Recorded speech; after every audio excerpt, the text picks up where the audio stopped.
TUCASA Summit 2025. Habari za mkutano. Hamjambo. Karibuni katika tafakari ya neno la Mungu siku hii ya 5 ya juma. Ndani ya mikutano hii ya TUCASA yenye neno kuu wito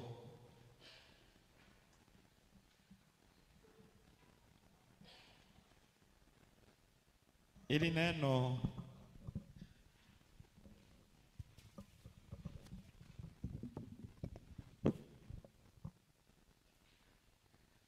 wito wa kusimama imara katika imani.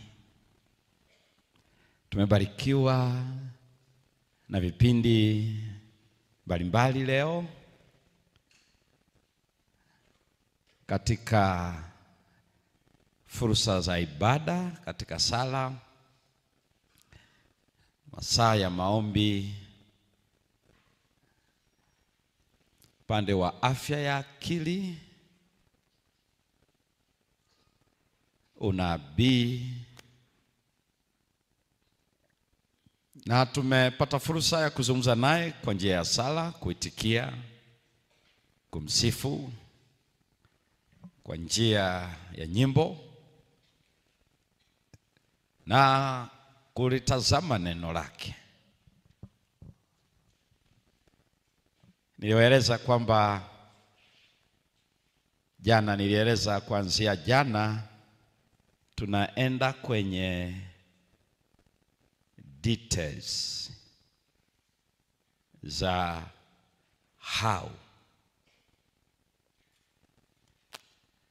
kwa sababu kama walishinda, kuna namna walivyofanya. Kwa hiyo jana tulikuwa tunaona siku nzima waliazimu.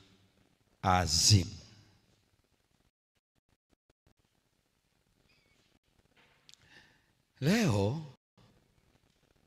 baada ya kuona jana kwa nini waliazimu, tulikuwa tunaangalia dhambi ni nini mpaka wafanye maamuzi hayo, na nini maana ya kuazimu.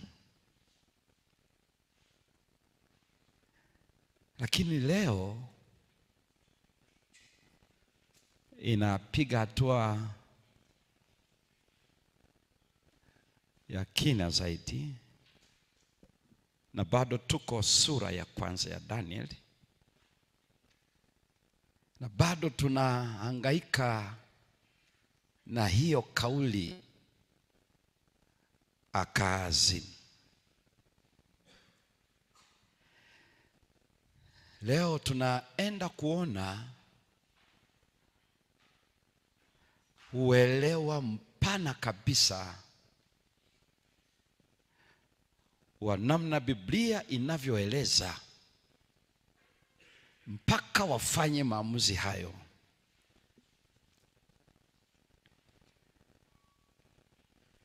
Na hivyo nawakaribisheni katika somo linalosema a call to test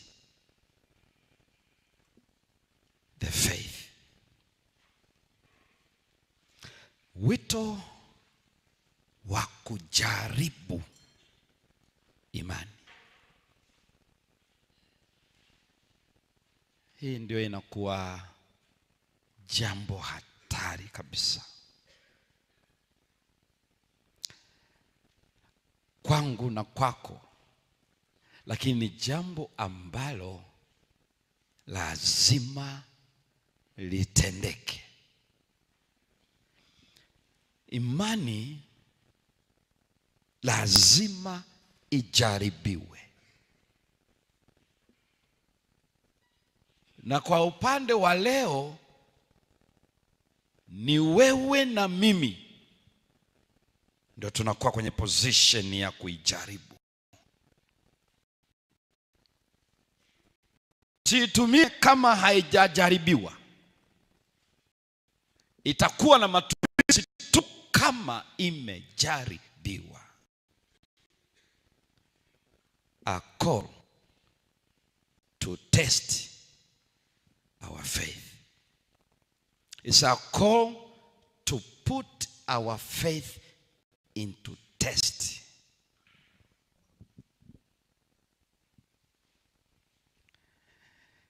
Tuombe. Mungu wetu wa mbinguni, fungua fahamu zetu ili tupokee neema hii wakati huu, kwa sababu ni wakati wako kusema nasi, na utujalie kuitikia sawa sawa na mapenzi yako, kwa jina la Yesu, amina.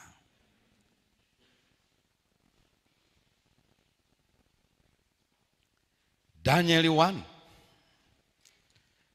sura ya kwanza ya Danieli, soma aya ya 5, halafu uruke usome aya ya 8. Neno la Mungu linasema, huyo mfalme akawaagizia posho ya chakula cha mfalme. He ordered. Mfalme alitoa order ya diet. Alitoa order. Na ya divai aliyokunywa. Ndio. Akaagiza walisho hivyo muda wa miaka 3. Miaka 3 akaagiza walishe hivyo miaka 3. Ili kwamba hatimaye wasimame mbele ya mfalme. Ndipo waweze kuwa qualified katika afya ya miili yao. That is King Nebuchadnezzar. Aya ya 8. Neno la Mungu linasema, lakini Danieli aliazimu moyoni mwake ya kuwa hatajitia unajisi kwa chakula cha mfalme. But the king ordered Daniel, Meshach, Shadrach and Abednego. They are popular names ambayo hawajawahi kuyatumia hawa vijana. Danieli, Anania, Mishael na Azalia. But wakaazimu moyoni not to do what? To defile themselves. Wakaazimu hawatajitia na unajisi kwa chakula cha nani? Cha mfalme.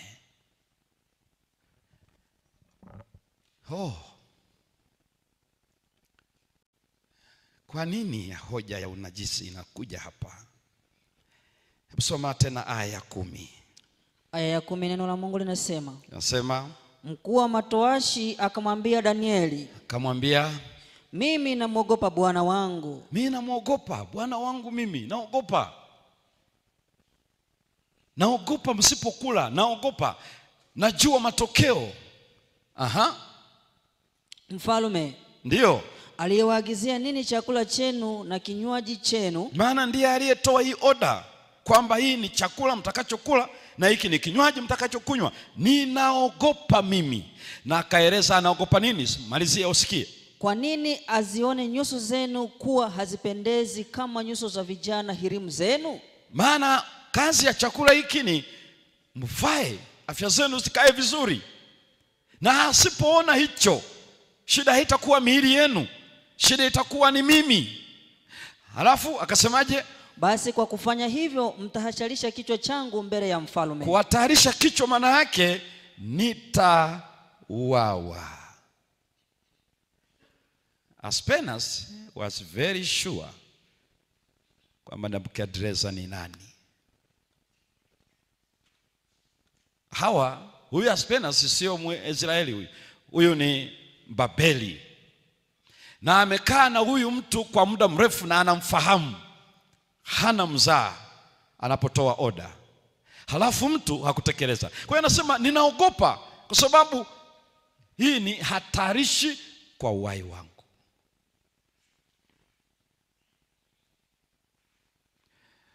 Daniel alipoona hivyo akajua you mean it kabisa.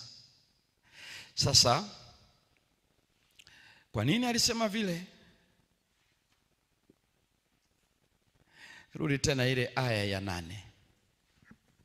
Kwa sababu Daniel alikuwa very specific na hao wenzake watatu. Very specific wakati wanamwambia Aspenas. Hebu soma usikie. Aya ya 8, neno la Mungu linasema. Nasema, lakini Danieli aliazimu moyoni mwake ya kuwa hatajitia unajisi kwa chakula cha mfalme wala kwa divai aliyokunywa. Ndio. Basi akamwomba yule mkuu wa matowashi ampe ruhusa asijitie unajisi. Alipokuwa anaomba kwa huyu towashi ruhusa, hakusema miili yetu sisi ina matatizo ya aina ya chakula, hatupate usingizi, mwili una react, una allergy. No. Alisema hatunaomba tusile kwa sababu tukila tunanajisika. Sasa ninafundisha ujue nini maana ya kunajisika. Ndio maana Aspenas anasema ninaogopa mimi.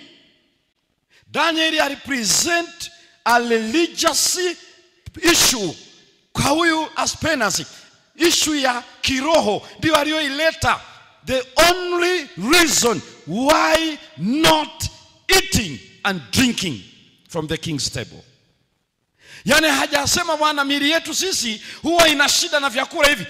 Sikiliza Aspenas, sisi kwa dini yetu, uhusiano wetu na Mungu, hatutakula.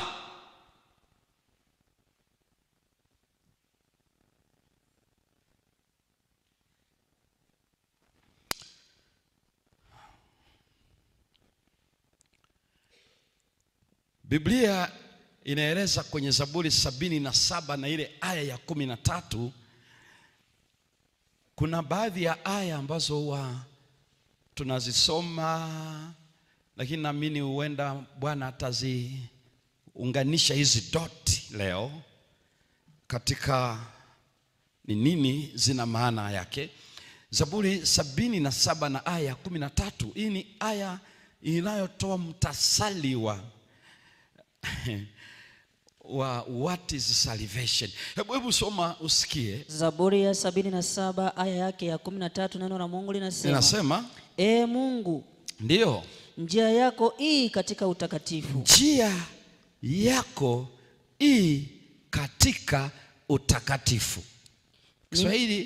Kiswahili imetumia neno utakatifu, Kodesh.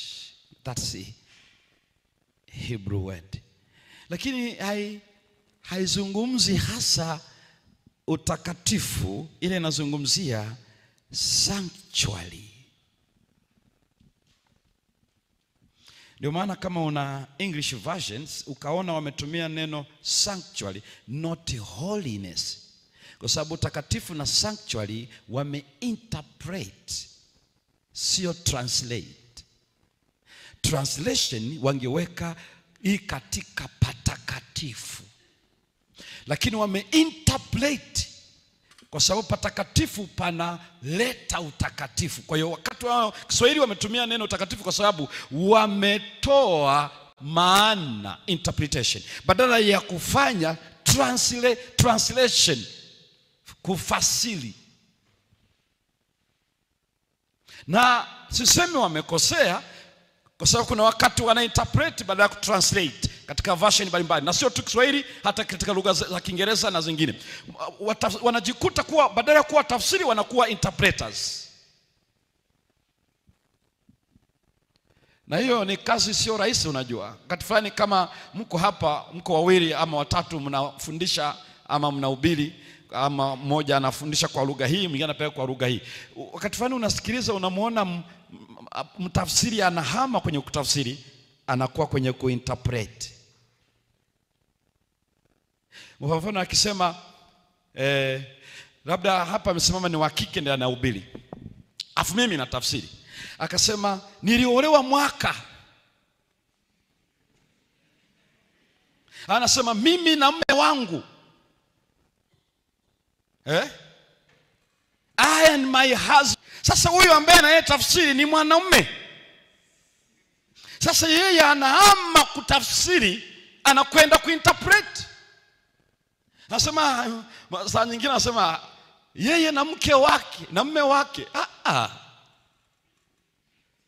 Hapo hujatafsiri, kwa sababu wewe hapa sio mtu mwingine, wewe hapa ni yeye. Ndio maana yake unachofanya, unageuza kwenye lugha hii. Sasa unaposema yeye, unajiondoa kuwa yeye. Yaani unasema yeye na mume wake. Kama unatafsiri utasema mimi na mume wangu. Come on. Unaweza ukafikiri, unafikiri ni kasiri tafsiri. Kila naona mtu anahama, anatoka kwenye utafsiri. Nilipokuwa mtoto nilikuwa mkorofi, alipokuwa mtoto alikuwa mkorofi. Hapo hujatafsiri. Wewe hapa upaswi kuonekana. Ni kwa sababu tu hatuna room na teknolojia. Huyu mtafsiri asingelipaswa kuwa hapa, alipaswa kuwa kwenye room huko ndani. Ila kwa sababu na yeye yuko hapa, anafikiri na yeye ni mhubiri, ni mtafsiri.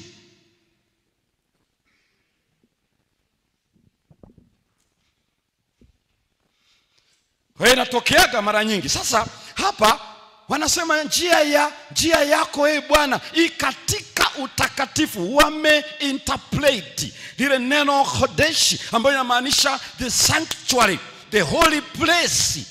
Anazungumzia eneo ambalo liko limetengwa kwa ajili ya makusudi matakatifu. Kwa hiyo ingetafsirika kwa Kiswahili, njia yako katika patakatifu pako, in his sanctuary, not his holiness. Kwa nini the way of the Lord is in his sanctuary? Kwa nini njia ya Bwana katika patakatifu? Na unajua anachokisema pale mtungaji na mwimbaji wa wimbo anasema, do you want to reach God? Go into the sanctuary, then you can meet him. There is no any other place where you can meet him. Find God in his sanctuary. Ndio njia ya Bwana hiyo, iko katika patakatifu pake. Na ndio maana nasikia Yesu anasema mimi ndimi njia, kweli na uzima. Kwa nini anasema yeye ndiye njia? Why? Unapozungumzia patakatifu, na mchungaji Nasibu amezungumzia, kuna watu ambao wanasema hakuna patakatifu mbinguni. Wafuga minyoo. Yaani kama wanasema there is no dwelling place of God in heaven. Ni hatari kweli. Hatari mno. So kwa hiyo anaturudisha kwenye huduma za patakatifu. Katika vile vitabu vitano alivyoandika Musa vya Torati, ukiacha kile cha kwanza alichoandika akiwa anachunga bado kondoo, cha Ayubu. Kwa sababu Ayubu ndio kitabu cha kwanza kabisa kuandikwa katika Biblia. And that book is about the great controversy. Kwa hiyo unaposoma kitabu cha Ayubu, ujue kwa nini Mungu aliona cha kwanza kureveal ni great controversy. The book of Job, kabla hajaandika hata kitabu cha Genesis, that was the first book written by Moses. Anapoitwa sasa njiani, ndipo unaona Mungu anamuongoza kuandika Genesis to Deuteronomy, lakini hizo ndio zinaitwa Torah. Kwa nini hakitaanza cha kwanza? Kwa sababu kwenye arrangement katika Hebrew Bible haiwezi kuwa upande wa Torah, inakuwa kwenye upande wa writings, Ketuvim. Kwa hiyo inaanza Torah and then inakuja Nevim and then Ketuvim. So the Torah, the prophets and the writings. Na kwa nini wamefanya hivyo? Wanafahamu vizuri tu. Kwa hiyo ni arrangement inayoandikwa pale. Kwa hiyo ndio maana inapozungumzia Torah, ile ndio wanasema that is the base of God's revelation. Na ndio maana Torah, kila nabii aliyefuata ana take people's mind to the Torah. Ambia ikumbukeni Torati, mpaka hata nabii wa mwisho nani Maraki anasema ikumbukeni Torati ya Musa. Torati hiyo ilikuwa ndio the foundation of God's revelation. Kwa hiyo hata nabii aliyekuja alikuwa anapimwa na Torati. What God said through the works of Moses, that was the book. Ndio maana hiyo ni Zaburi ikiwa ya kwanza, kwa sababu inakuwa kwenye vitabu vya writings. Wanazungumzia upande wa namna vilivyoandikwa, kama ushairi, kama nini. Ni tofauti na Torati. Torati ina namna yake, style yake tofauti, na ina makusudi yake. So inakurudisha hiyo njia ya Bwana katika patakatifu, na kuchukua kwenye na kurudisha kwenye Torati, 5 books of Moses, ambayo the first and the second zinakuwa Genesis and Exodus, and then the fifth and the fourth unaona ni Numbers and Deuteronomy. Then the center, at the center you have the book of Leviticus. Sasa sikiliza, why in the center? Leviticus ukisoma hauoni kama inahamasisha kusoma, but it is the book which is the gospel in its embryo. Why Leviticus it's all concerned with salvation. Very clear. Na utaona kwenye New Testament ambayo ina expound hii Leviticus ni kitabu cha Hebrews. So hii kitabu cha Walawi kiko katikati katika vitabu vitano vya Moses, at the center, kwa sababu ndio inazungumzia how can we approach God, how can we go in the presence of God. It's the book of Leviticus. That's the first part of the book. Chapter 1 to 16 is all about how can man go in the presence of God. And then from 17 chapters to 27, it is all about how can man stand in the presence of God.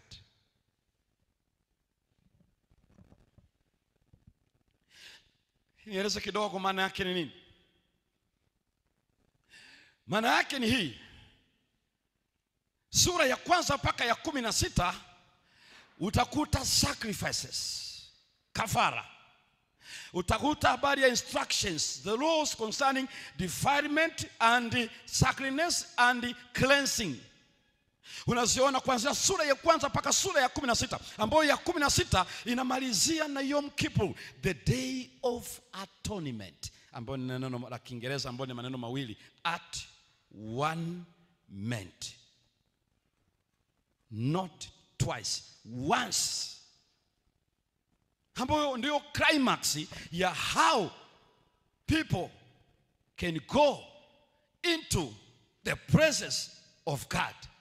Ndio wanasema hawezi kwenda hivi hivi, aende na chenye uhai, aende na kafara mbele za Bwana ili apate kukubalika. How anakubalikaje? Lazima kafara ifanyike, lazima aungame juu yake ili hawezi kukubalika, hawezi kusamehewa dhambi zake. Na unaiona hizo sura ya kwanza ya Walawi, ya pili, ya tatu, ya nne, ya tano, nenda mpaka ya 16 ambao ni siku inayofanyika mara moja, ambao ni Yom Kippur, siku ya upatanisho, ambayo inamalizia hii section, how to go in the presence of God. Na unaendaje? You go for cleansing. Cleansing maana yake nini? To be made holy. Unasikia? Mungu for what?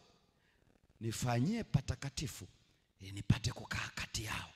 Unaiona Exodus 25 verse 8 and 9. Nifanyie patakatifu nipate kukaa kati yao. Sasa anakaaje kati yao? Ndio unaona sasa kuanzia Exodus hiyo sura ya kuanzia hiyo sura ya 25 mpaka sura ya 40, unaona habari ya vifaa vinavyohusika pale, na kisha na huduma, vifaa vitakavyotengenezwa kuanzia hema ya nje, chumba cha kwanza, chumba cha pili, vinavyokuwa nje ya chumba cha kwanza, vinavyokuwa ndani ya chumba cha kwanza, vinavyoingia chumba cha pili, na namna huduma zinazofanyika anaelezea. Na mpaka hii Walawi yote sasa ndio inadili sasa na huduma yenyewe ndani ya sanctuary.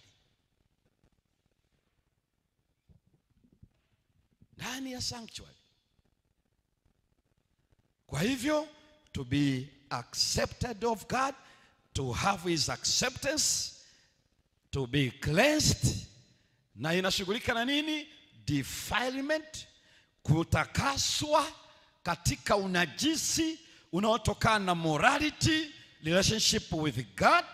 Come before God, come with a bloody thing, come and testify, vindicate yourself, come before him.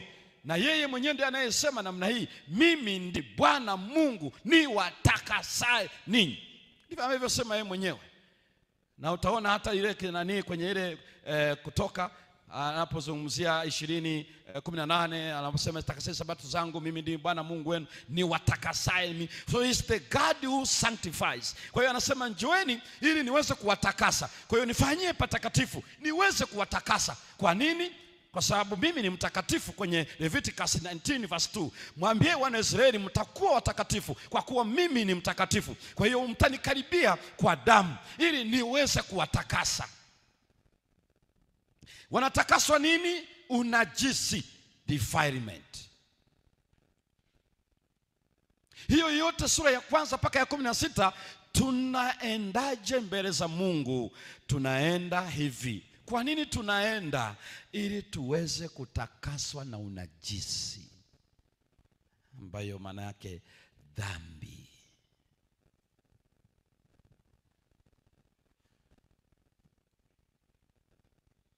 Kwa hivyo wakati hiyo inaeleza njia ya Bwana hii katika utakatifu, na Danieli anasema hatutakula kwa sababu kuna issue ya dhambi, na hatutajitia unajisi.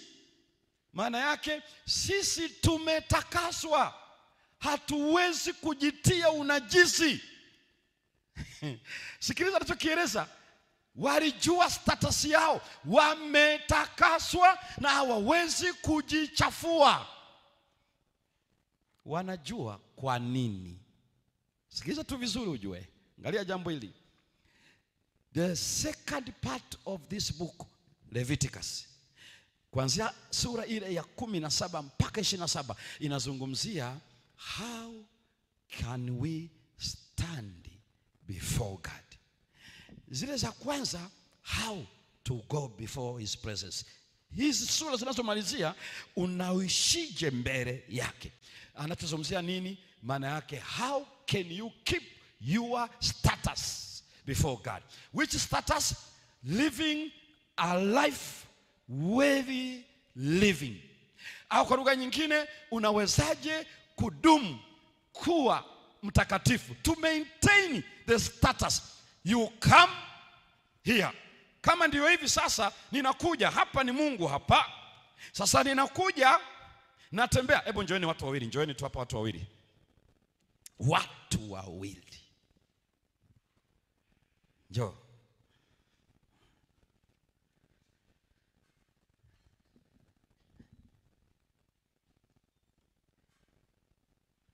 Simama. This is the way now to the sanctuary.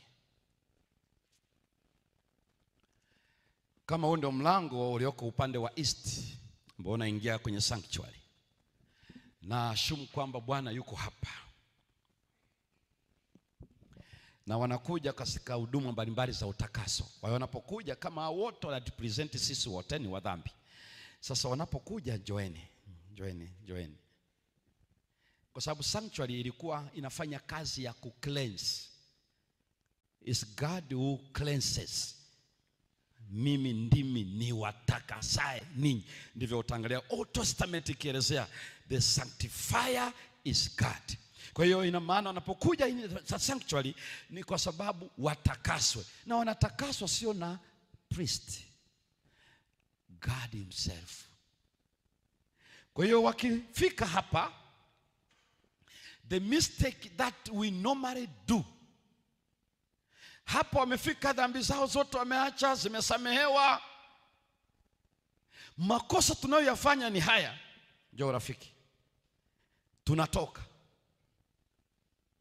Na unajua kwa nini rahisi kufikiri hivyo? Kwa sababu Waisraeli walipokuwa wanakuja, akishafanya ile huduma kuhani, na unajua ile damu ilikuwa inaishia kwenye madhabahu, ni damu ya kiongozi, civil leader. Ilikuwa ni mnyama yule anayewasilisha civil leader, lakini aliyekuwa kisha kiongozi, religious leader, the priest, ama alikuwa a king, ndio iliyokuwa inaingia chumba cha kwanza kwenye pazia. The rest citizens ilikuwa inaishia kwenye madhabahu. Sasa yule ndipo anakuja, anapaka mafuta kwenye paji la uso, kwenye mikono, kwenye miguu, halafu anaondoka. Sasa kwa kuwa unaona huyo anaondoka, anarudi nyumbani, watu unaposoma unaona kumbe unapotakaswa dhambi zako umeziweka hapo, sasa unaondoka. No, hapana. Maana yake unapotakaswa, hii maana yake unaishi mbele zake. Angalia jambo hili vizuri. Mnakumbuka alivyomwambia yule kiwete katika kile kibirika la kutibuliwa maji lile, kwenye ile Yohana 5 na ile aya ya 14, akasema angalia, umekuwa mzima, usitende dhambi tena. Now maintain your status before me. Hiyo ndio inazungumzia kuanzia sura ya 17 hadi 27. How can you keep your status clear? Maintain your position. Kwa sababu umekuja, Bwana amekutakasa. Unapoenda nyumbani, usitende dhambi tena. Lakini hata ukienda kwenye Yohana sura ya 11, halafu angalia aya ya 11, ambapo Yesu anamwambia yule mwanamke, wako wapi waliokushtaki? Ambao alisema amefumaniwa katika uzinaa. Akasema hawapo hata mmoja. Yesu akasema na mimi sitakuhukumu, ila akasema enenda zako, usitende dhambi tena.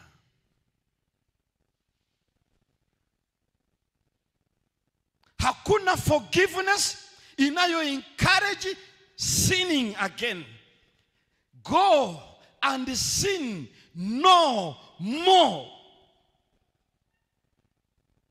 Leo usipojua nikisamehewa, unaona ni another opportunity to sin and come back again. Ngoja kidogo. Our status ni hii, tumetakaswa. Danieli na wale vijana watatu wametakaswa, hawawezi kutenda dhambi tena. That's the Old Testament understanding. We are sanctified that we may not sin again.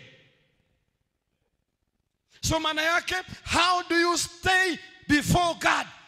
Because if we sin, that means we are taken away from God. To be taken away from God is to separate ourselves from God. We disconnected from the source of our life, and we are condemned, guilty, and the wage of sin is death.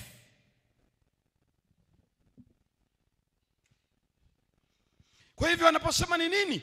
Unaposema tunamwendea Mungu, maana yake you remain in his presence. How do you remain there? When you maintain your status. To be taken as a captive to Babylonian country or nation or empire, sio wametoka kwenye uso wa Mungu. Hapana, wako mbele za Bwana kwa sababu ya wame-maintain status yao. Hatutajinajisi, kwa sababu tukijinajisi tunahama kutoka mbele zake. Zile maili zote walizoenda Babeli hazijawafanya watoke mbele za uso wake. Na ndio maana baadhi ya vijana ambao wanafunga harusi zao kanisani wanakuwa wanaonekana watakatifu, wakienda kwenye ukumbi wanasema we are not in the church. DJ,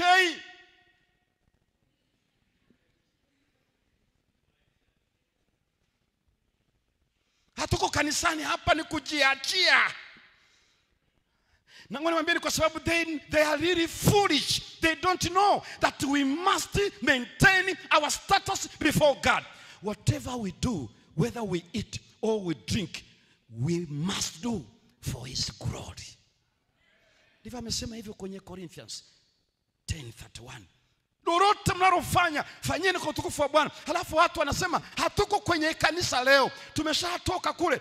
Sasa kule ni changanyikeni kabisa. Yaani utaona kama kuna Wakristo hapa na ni vijana uliowaona wanakuwa pale wanaitwa maids na nini, unafikiri wa maana, sio chochote. Wengine viongozi wa kanisa hakuna chochote saa hiyo, wamejiarishia kabisa.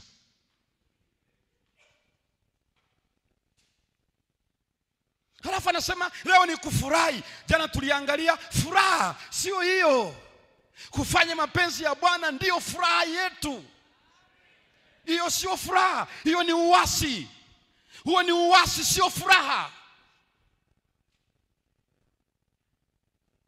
Eti leo ni siku yako Bwana, hata ujiachie. Ile ni siku ya Bwana au ni ya kwako? Ndoa ni ya kwako kweli? Kwa hiyo ulikuja mbele za Bwana kufanyaje? Unataka umtumie Bwana? Na ndio maana zitazidi kuharibika kwa sababu we defile. Hazitasimama. Lazima watoe machozi ya kutosha. Uwezi ukakiki the bucket. Unajua, ngoja nieleze kitu cha pekee hapa. Mungu sio mganga wa kienyeji.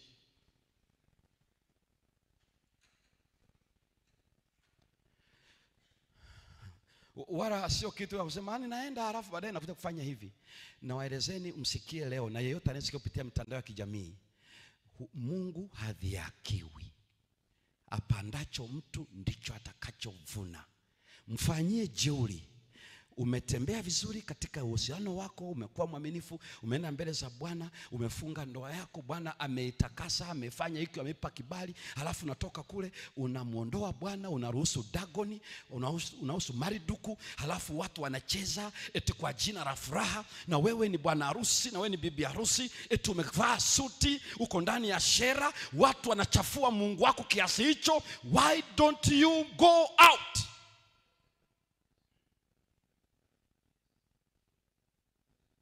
Nitafanyaje? Mimi kwa ni bwana harusi. Wewe sikiliza ndugu zangu, kama hauna backbone, uwezo ukaruhusu baba yako anakuchafulia Mungu yani imani yako inachafua kiasi, na wewe upo tu unasema nitafanyaje? Ita MC, ita mwambie hatukubaliana namna hii. Ukiona hawaelewi, mwambie yule mwenyekiti wako wa kamati, put this man off. Kama ni habari ya DJ, weka off habari ya nani. Simama, shika maiki. It is your Father's glory in heaven. It is the time to test your faith. Hii harusi ni kwa ajili ya Mungu wangu, na mimi namcha Bwana, na kwa sababu mimi ndo nimewaita. Ikiwa hao watu wanyamaze, weka kila kitu down, zima kila kitu hapo, halafu endelea vizuri. Yesu ndiye atukuzwe hapa. Lakini unakuwa kama bubu zezeta. Kijana wapi watukasa huyo? Hopeless, foolish, half Alafu nasema tunashukuru Bwana, nendeni mkaanze maisha. Maisha yapi wanaweza kuanza hawa? Hawataenda popote, watatoka machozi mpaka washangae. Nawaambieni, mnendeni mkafanye huo ujinga, mtakumbuka, because you will reap what you sow.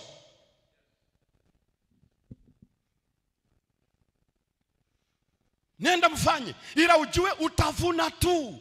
Lazima uvune. Na usiniambie mbona hata wachungaji. Sikiliza, hili ni swala la kwako na Mungu wako. Maana uweze kujua hata wachungaji wanavyovuna walichopanda. This has to cut across. Sin is contagious. We know our position is very dangerous. When we sin, we live a fake example and we meet down. That's why ndio maana hofu inakuwa nyingi. Na hiyo ndio vituko hivyo. Nawaambieni, tuko hapa Iringa, Dodoma, Dar es Salaam na wapi, ndio maana harusi zetu za kishetani hujawahi weza kuona. Ujinga kabisa. Hatuwezi kutoka kabla jua lijazama. Lazima twende mpaka usiku wa manane. Halafu nao nasema mnatukasa. A call to stand firm in faith. Hili sio kibwagizo.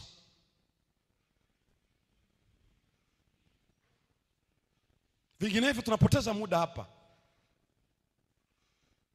Tunapoteza muda. Hata kama itatakaswa na uongozi wa kanisa, itawekewa hivi na vile, ni vizuri ujue wowote unalolifanya ni kwa ajili ya utukufu wa Mungu. Sio kwa ajili ya kujifurahisha katika anasa na dhambi. Na najua kwa sisi tunafanya vile, tuna mahusiano nao. Sio mahusiano, ni habari ya kipato. Tunafanya sherehe kuwa kama ndio business. Tunapumulia juu kwa sababu ya zawadi zao. Wewe, Mungu anaweza, ukiwa mwaminifu utapata hela zako. Sio za hawa wanaotaka kuharibu jina la Bwana Mungu wako. Kama ni zawadi zao, acha warudi nazo. Wewe utapata ya kwako. Ukiona waelewe, chukua bibi harusi wako, mwambie tu natoka kidogo hapa, na msindikiza. Hita dereva, ingia ndani ya gari. Waache waendelee wajinga hawa. Hawa sema, umetufanyia vibaya, umetuaibisha. Afadhali niwaibishe ninyi kuliko jina la Mungu wangu. You have a right answer to tell them.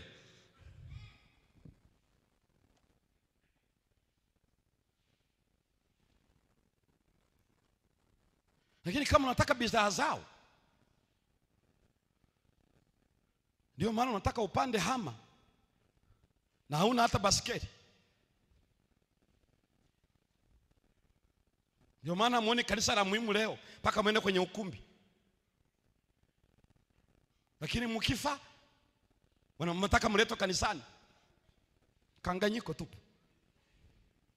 Uleto kanisani uone na kina bibi na kina babu na watoto ukiwa kwenye jeneza. Wakati wa kuoa na kuolewa hukutaka hata watoto waone, hata wazee ndani ya kanisa waone. Wale ambao ni company tunao kwenda juu mbinguni, you put them off.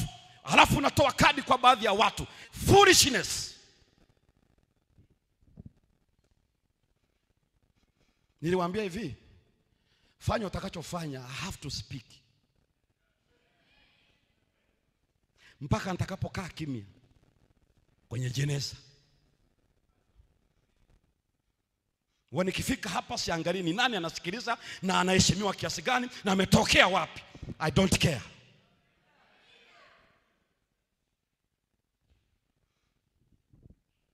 Kwa sababu nisipozungumza itakula kwangu. I know, very clear.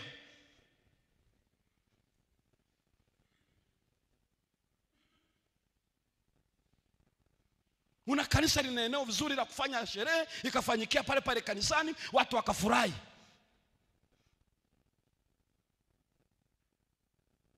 Lakini leo sherehe ni kipato. Mimi ninawaelezeni mchana peupe. Na familia yangu wanaelewa, na nieleza ni kwa nini.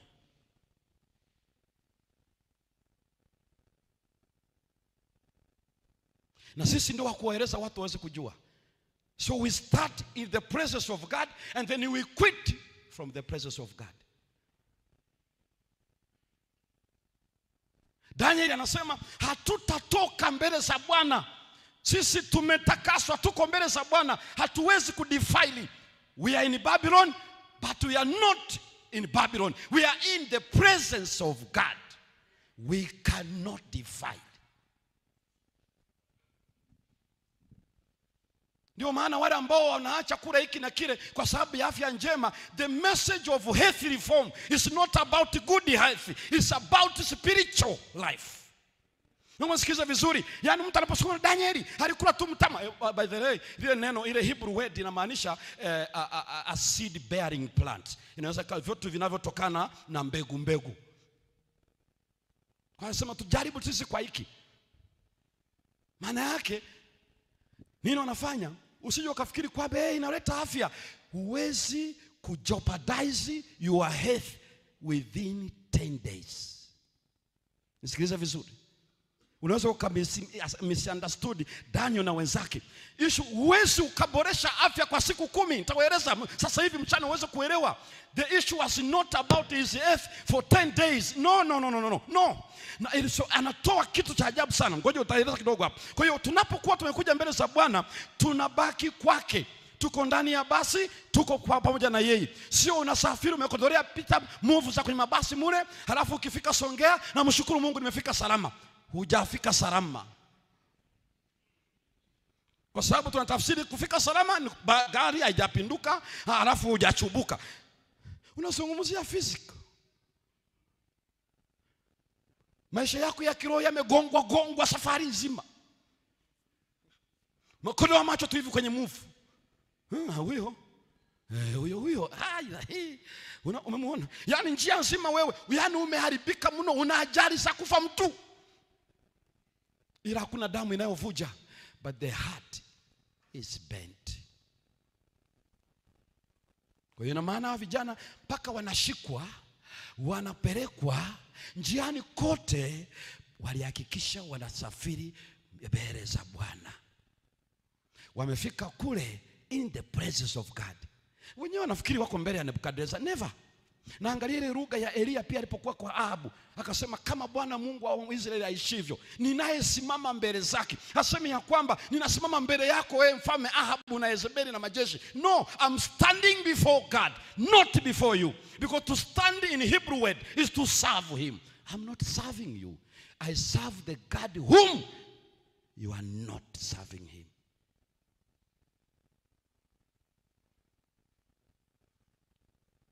And I have chosen to serve God, not leaders of this world, not leaders of this church.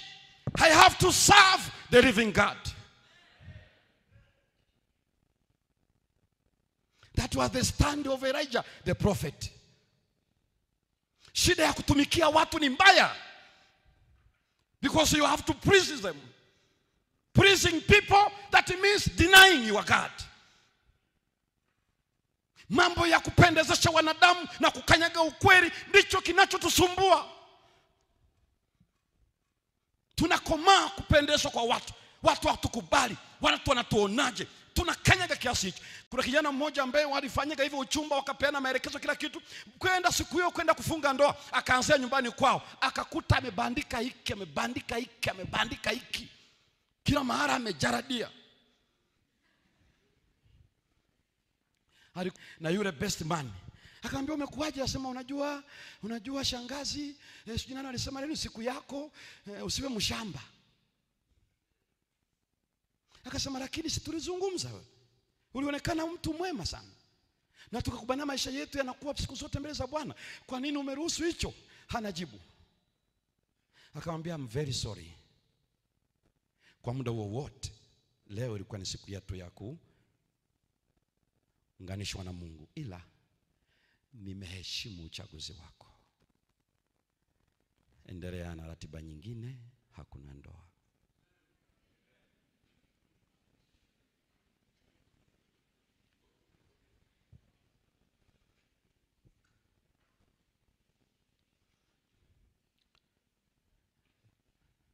Alirudi kanisani akamwambia mchungaji, pastor, hakuna ndoa leo. Aka-explain. Kama anaweza kubetray Mungu wake wakati huu, wewe ni nani baadaye? wewe utakuwa nani? Nilichumbia dada mmoja ambaye sikuweza kumuoa kwa sababu fulani. Zimebaki dakika chache ili sasa niseme huyu ni mchumba, ni introduce kwa familia yetu. Nikagundua ya kwamba yeye ni adui na familia yao. Baba na mama walishafariki akiwa mdogo, na yeye ndio mkubwa kwao. Ana wadogo zake ni mkubwa, hana mawasiliano na baba wadogo, baba kubwa, kila shangazi na nani. Nilipomuuliza akasema, unajua inaonekana walihusika na kifo cha wazazi. Umejuaje? Maana amekufa akiwa yeye mdogo pia, asingeweza kujua yote. Amesimuliwa. Nikamwambia sawa, huenda walikusimulia tofauti, lakini hata kama ingekuwa ni kweli, Christianity means forgiveness. Kama tutaishi hivyo, hivi ndoa yetu itakuwaje? Ina maana hatuwezi kwenda kwenu, wala kwenu hawatakuja kwetu. Sasa hiyo ndoa itakuwaje? Kwa hiyo nilipomweleza haya mambo mawili, kama Christian lazima tusamehe, lakini pia hatuwezi kuwa na ndoa ambayo ni upande wetu tu, huko hakuna. Kwa hiyo baada ya mazungumzo tukakubaliana ndani ya miezi 3 aende atoe msamaha. Akakubali. By then nilikuwa Morogoro miaka 90 kitu. Tukakubaliana. Mimi nikaenda zangu. Baada ya miezi 3 tulikutana. Na muuliza mwenzangu, vipi? Kimya. Ulifanikiwa kwenda? Quiet. Labda kuna mpango zaidi ya hapo? Haelezi.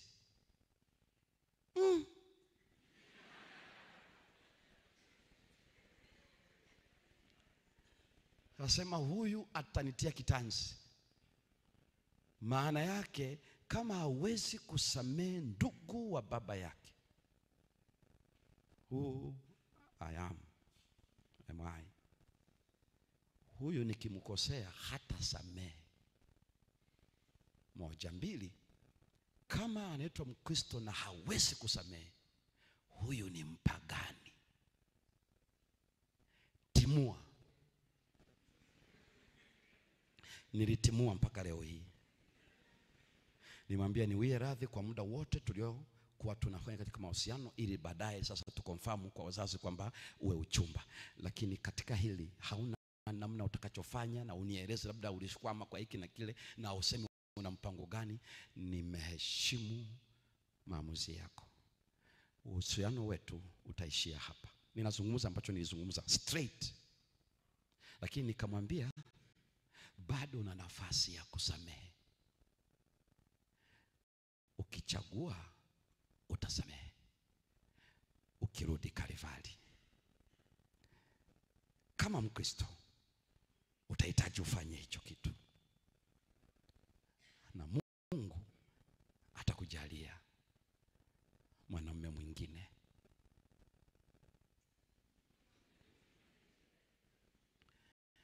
Baada ya miaka 4 nilikuja kusikia ameolewa na si Mwadventista. Usiandamine signals.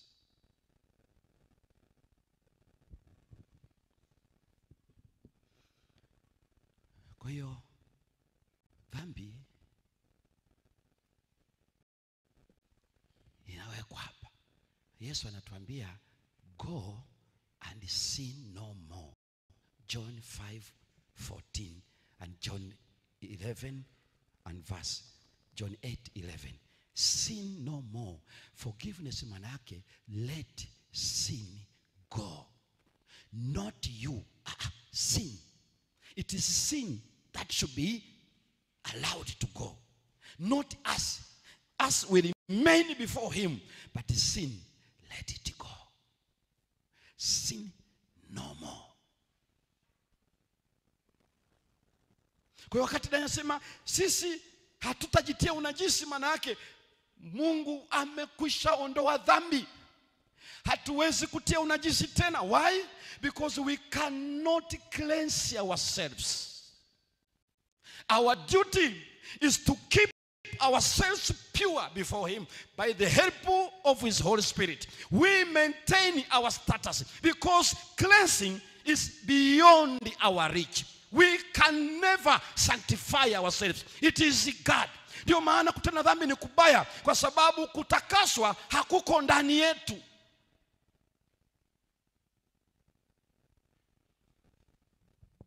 Ndio mambo hili anaeleza.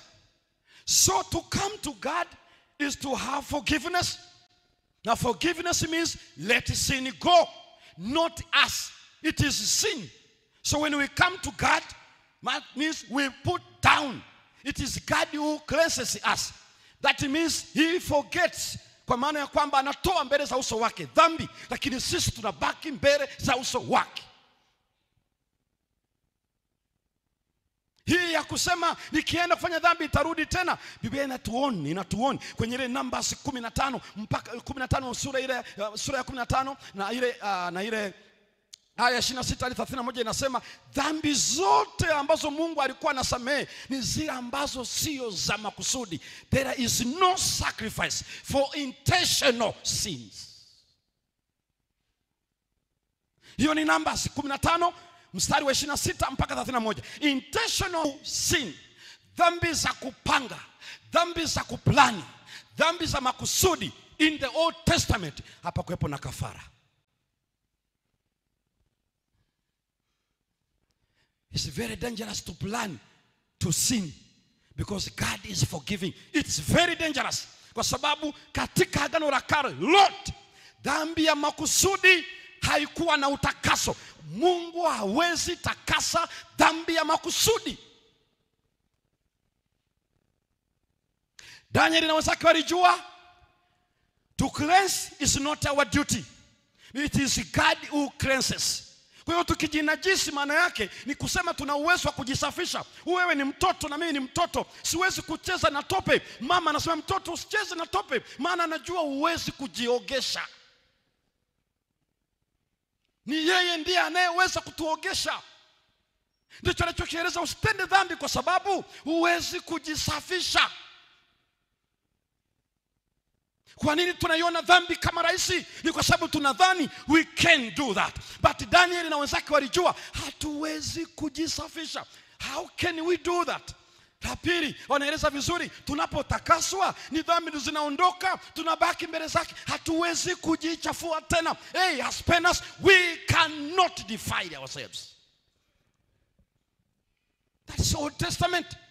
Na tutaiona kwenye Hebrew 6. Kwenye Hebrew 6 verses 4 to 6 anasema wale waliokwisha kupewa nuru wakaonja neno zuri la Bwana, wakawapata Roho Mtakatifu, wakazionja nguvu za Mungu zinazokuja, wakaanguka baada ya hayo. Haifai kuwafanya upya tena hata wakatubu, maana wamsulubisha mwana wa Mungu mara ya pili. Hebrews 6.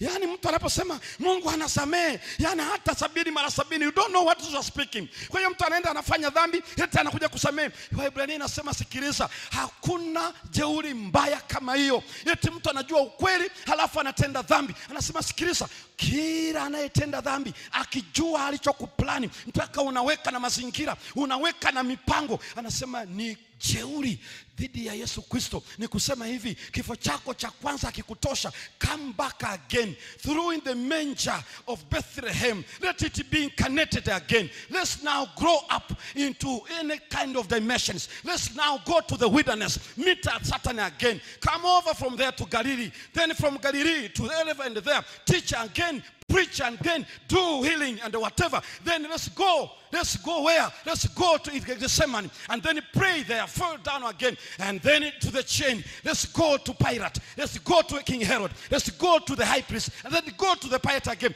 Let's go to Calvary. You are death in the first place. It is not enough for me. So sinning is to kill Jesus twice.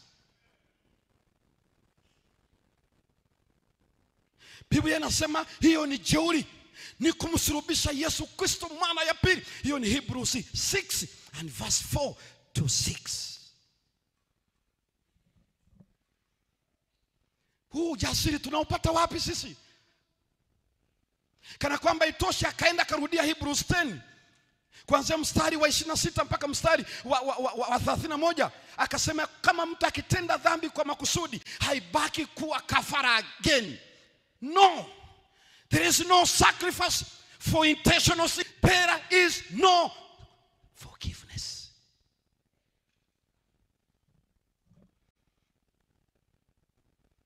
Badala yake anasemaje? Ni jambo la kutisha. Aya 31, mtu kuanguka katika mikono ya Mungu is a terrible thing.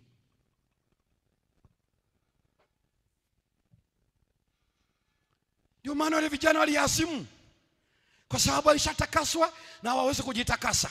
Hiyo ni kazi ya Mungu. Kazi yao ni ku keep their status before God by the help of the Holy Spirit.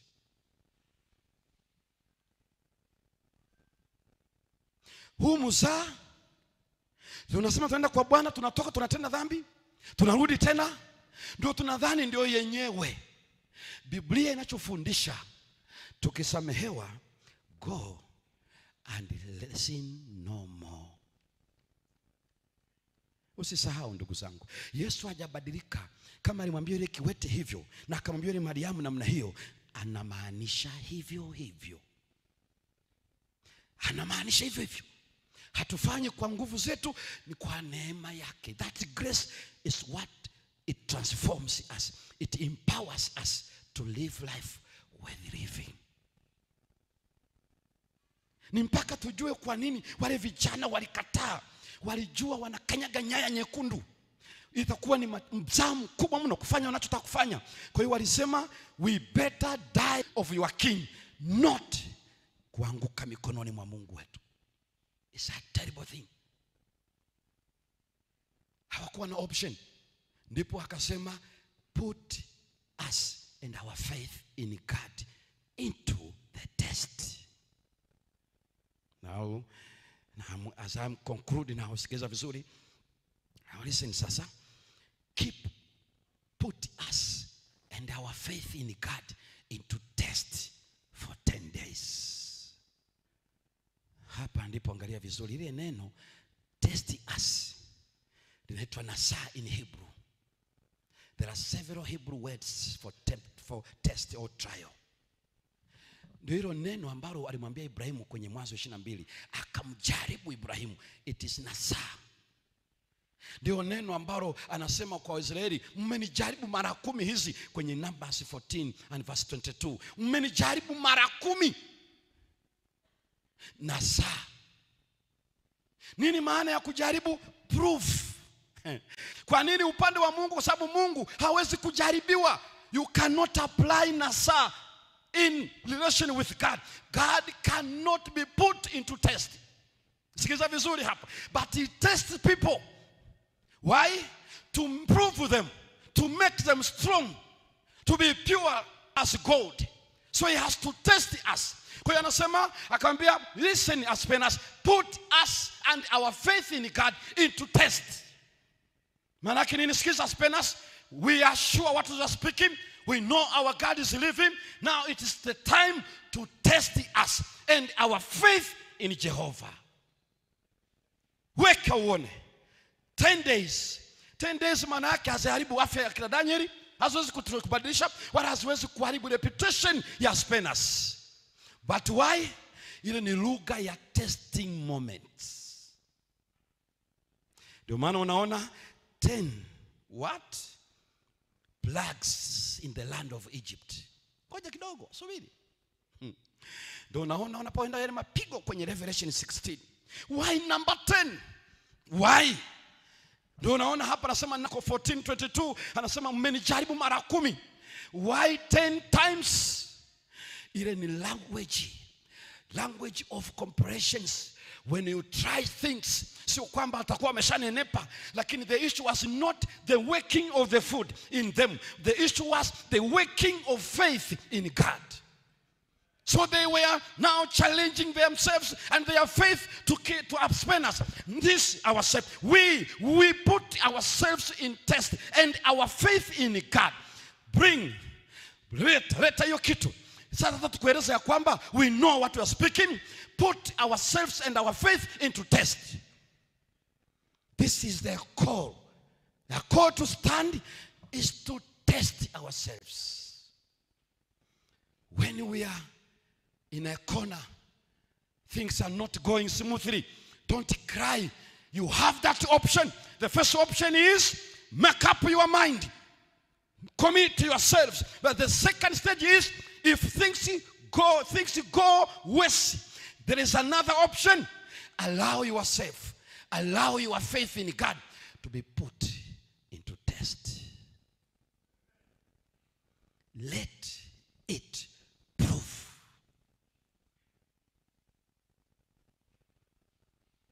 That is the stage where we don't want to go. Ikifika hapo, mitihani ni siku ya Sabato, na kwamba nini? You see, be clear, narudia. Ujumbe wa afya sio swala la afya ya mwili. Ili uishi miaka mingi, hutatoboa 80. Wale wote wanaofanya matengenezo ya lishe kwa agenda ya kuishi miaka mingi, wanatwanga maji kwenye kinu. That is not the message. Kwa sababu issue ya afya inahusu habari ya spiritual. Taizungumza jioni.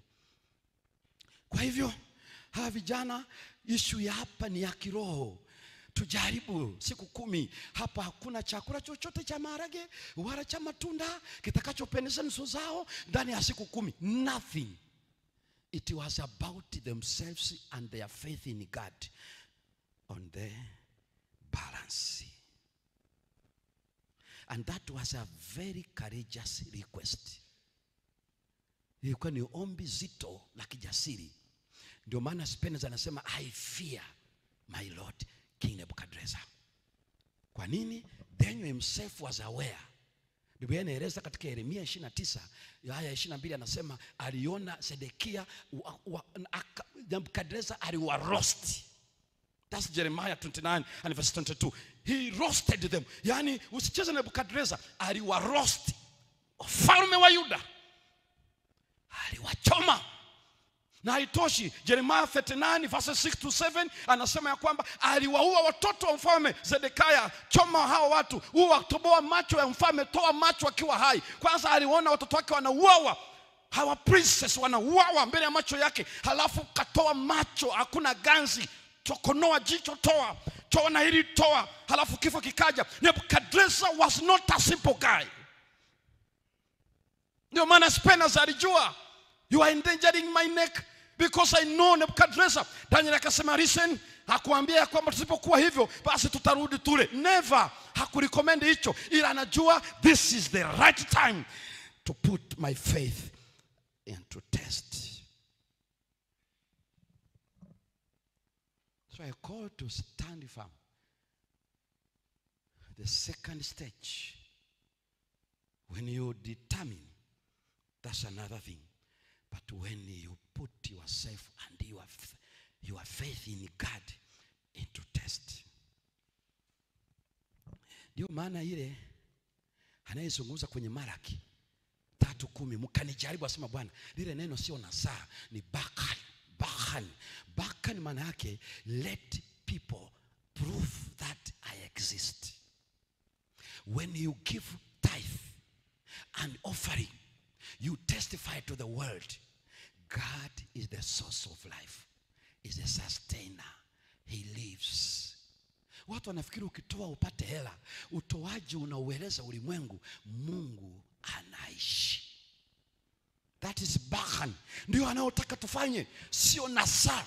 When you want to test God, that means Mungu naye ana upungufu. Kwa hiyo unasema namjaribu Mungu. Never. Ndio wanasema, how can you put me into testing? Kwa sababu mimi niko complete. I'm good and always good. Nothing adds goodness to me.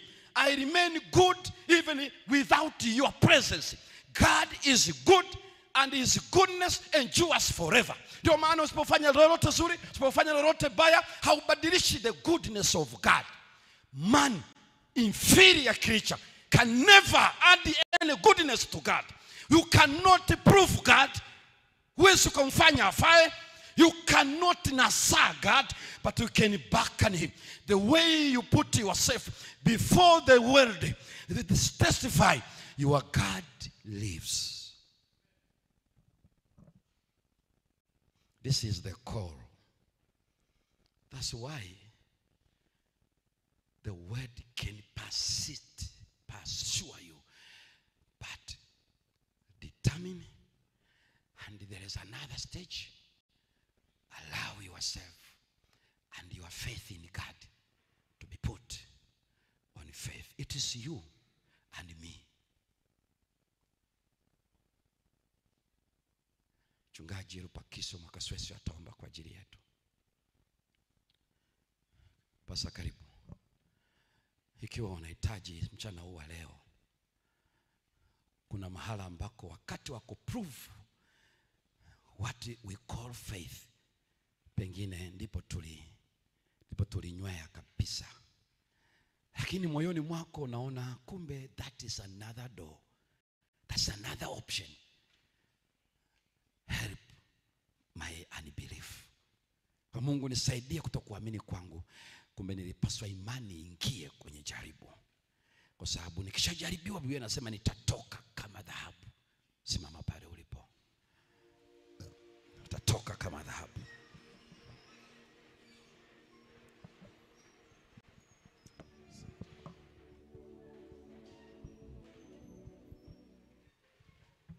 Tuombe. Mungu na Baba yetu uliye juu mbinguni, tuna sababu nyingi za kutosha jina lako, kwa sababu wewe ndiye Mungu muweza, Mungu wa milele, Mungu wa kizazi chote. Hata tumesimama leo ni kwa sababu ya uwezo wako. Asante Mungu wetu kwa kuruhusu maisha yetu kusikia tena habari hizi kwa mara ya pili. Tunashukuru Mungu wetu kwa sababu siku zote kabla hujamwangamiza mwanadamu unatuma kwanza ujumbe. Tunaomba Yesu, maneno haya ambayo mtumishi wako amezungumza nasi, maneno ambayo yanatuongoza kusimama imara, maneno ambayo yanatuongoza ushindi wa dhambi, maneno ambayo yanatuongoza kusimama imara kukutetea wewe hata katika changamoto yoyote, maneno ambayo yanatufundisha kwamba dhambi ni mbaya. Bwana, umesikika sana katika masikio yetu na katika mioyo yetu. Asante kwa kumtumia mtumishi wako ambaye umempatia neno lako, amelizungumza tukilisikiliza. Sasa Yesu, umbariki mtumishi wako. Bado mna siku chache mbele yetu atazungumza. Tunaomba utusamehe pale ambapo tumekwenda kinyume cha mapenzi yako, pale ambapo tulidhani kwamba dhambi iko mara mbili, kumbe dhambi mara moja, na Yesu Kristo amekufa na dhambi imefutwa milele. Maisha ya mwanadamu yamejikuta yakiingia katika dhambi mara kwa mara, tukidhani kwamba mwanzo wa dhambi moja ni mwanzo wa dhambi nyingine, na hii imedumaza maisha yetu ya Ukristo, tukabakia vile vile. Yesu, tumekuja kwako kwa namna ya pekee. Tunaomba utuinulie uso wako na kutusamehe. Mchana huu tunapokwenda katika mapumziko, tupatie tafakari ya ndani na tukatoe maisha yetu kwako. Kwa jina la Yesu Kristo.